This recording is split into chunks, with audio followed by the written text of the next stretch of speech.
السلام عليكم ورحمة الله وبركاته. مساكم الله بالخير. بما أني أنا في المدينة المنورة إن شاء الله راح أتحدث عن هذا المكان، وهناك كثير من المعلومات اللي ممكن كثير منكم ما يعرفها.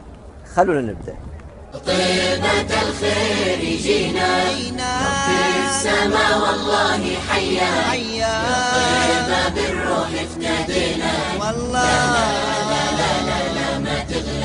هناك عدة أسماء للمدينة المنورة، تسمى المدينة المشرفة، وتسمى طابة، وتسمى طيبة، وتسمى دار الهجرة، وتسمى دار الإيمان.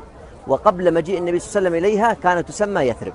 حبه صلى الله عليه وسلم للمدينة، يقول أنس: كان النبي صلى الله عليه وسلم إذا قدم من سفر فنظر إلى جدرات المدينة أي إلى جدرانها أوضع راحلته أي حثها على المسير وأسرع بها شوقا إلى المدينة.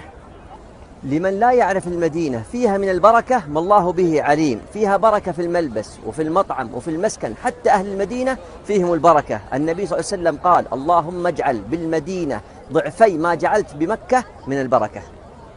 قبل مجيء النبي صلى الله عليه وسلم إلى المدينة كانت منطقة وباء. تقول عائشة رضي الله عنها: قدم رسول الله صلى الله عليه وسلم المدينة وهي أوبأ أرض الله، وكان كثير من الصحابة قد مرضوا حينما جاءوا إلى المدينة، حتى لدرجة أنهم كان بعضهم يصلي وهو جالس. فماذا فعل النبي صلى الله عليه وسلم؟ كان فعله صلى الله عليه وسلم أن دعا الله عز وجل وقال: اللهم حبب إلينا المدينة كما حببت إلينا مكة، وانقل وباءها إلى مهيعة أو الجحفة، وهي منطقة تبعد عن المدينة عدة كيلومترات.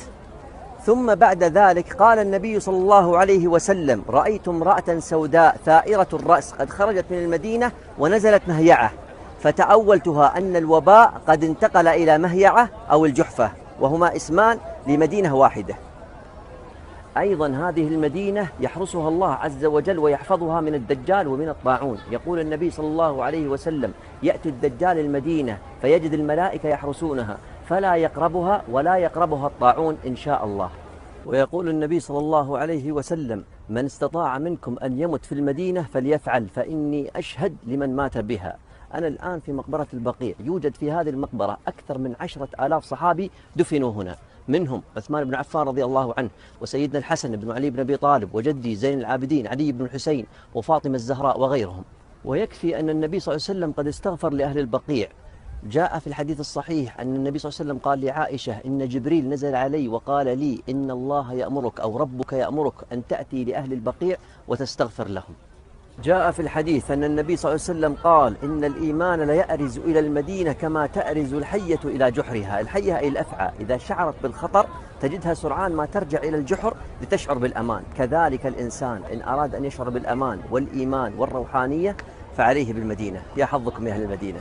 خذوا قلبي مع جناني يا طيبة يتيم الولهانا يتيم الولهانا يا طيبة يا طيبة. يا حظكم يا أهل المدينة، لأن النبي صلى الله عليه وسلم قال: لا تقوم الساعة حتى تنفي المدينة شرارها.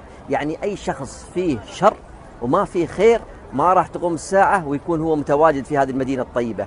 ما راح يكون متواجد في هذه المدينة إلا الناس الأخيار.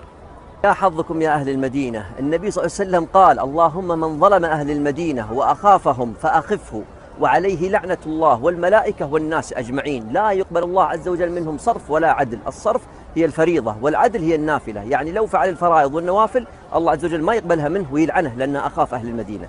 نصيحتي لمن يسكن في هذه المدينة، يقول النبي صلى الله عليه وسلم: يأتي على الناس زمان يدعو الرجل فيه ابن عمه وقريبه ويقول: هلم إلى الرخاء هلم إلى الرخاء. يعني خلنا نروح لأماكن أخرى فيها خير وفيها رخاء خارج هذه المدينة. ماذا قال النبي؟ قال: والمدينة خير لهم لو كانوا يعلمون. في النهاية أسأل الله عز وجل أن يتوفاني في مدينة الرسول صلى الله عليه وسلم. آسف على الإطالة، دمتم بود. السلام عليكم ورحمة الله وبركاته.